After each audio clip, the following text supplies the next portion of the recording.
So this is going to be a really quick example of how we can run 3 different Docker containers in order to execute your Codeception scripts.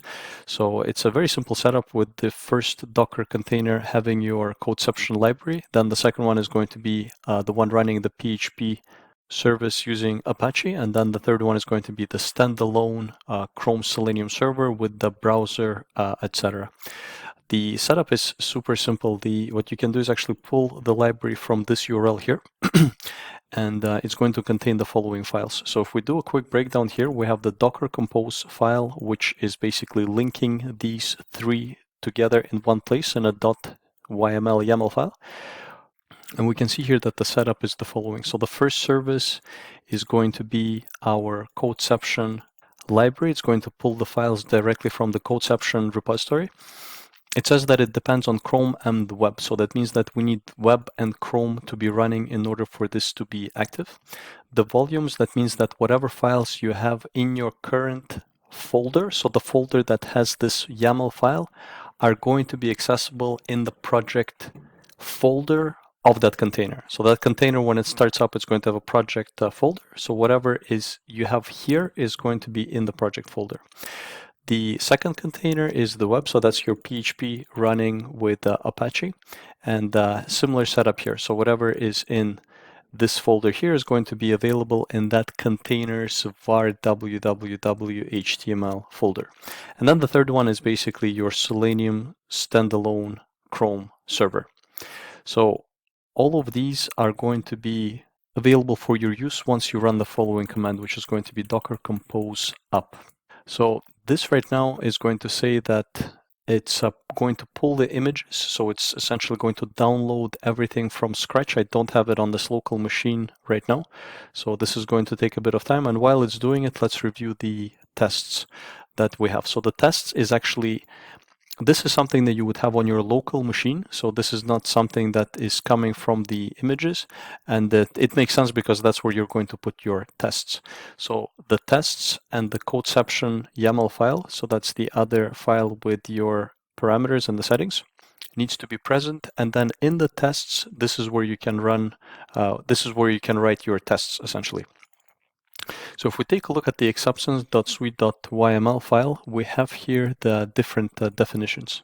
The actor, this is the acceptance tester, meaning the type of test that we're going to do is going to be executing stuff as an end user would. So we're not doing unit tests or functional tests. We're doing tests by actually running the browser and then clicking or checking stuff on the screen. So for the WebDriver, you can either define your very simple PHP browser. So it's not a browser that can see stuff the way that a normal browser would. And in this case, we want to run a more sophisticated setup with Chrome. So I'm specifying here that I want to use the host Chrome. This is the same host as defined in the Docker Compose YML file. So that's why this matches what we have here. The port is 444. That's the default port on which it would be running. And then the browser's name is going to be Chrome.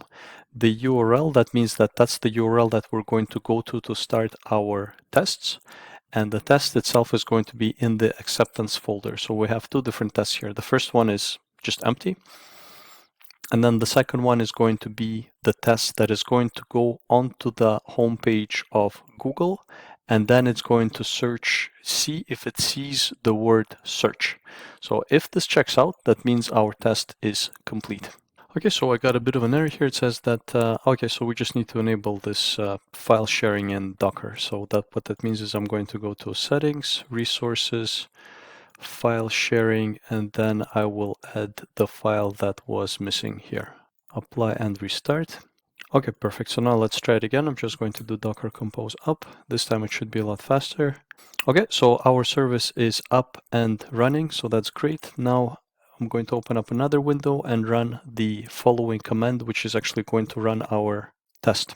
So I can get it from the GitHub. The commands are here. So the docker compose up and then the docker compose run. And what I want to do is execute the following command inside the container, which is going to be Codeception run acceptance. So I'm telling Codeception to go ahead and run the acceptance tests that we currently have. That's just an example.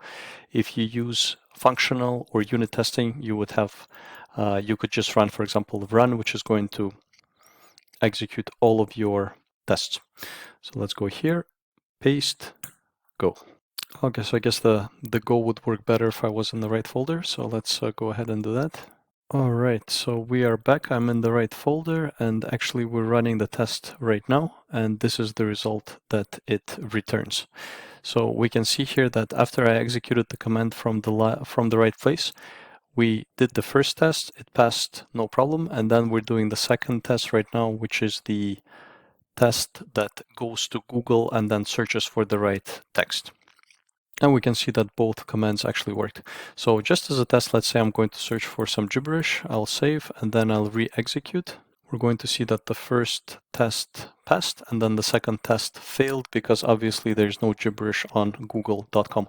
I hope you found this video helpful. There's going to be more of them to come, so please do leave a like if you found it helpful, and have a great day, and I hope to see you again soon. Thanks.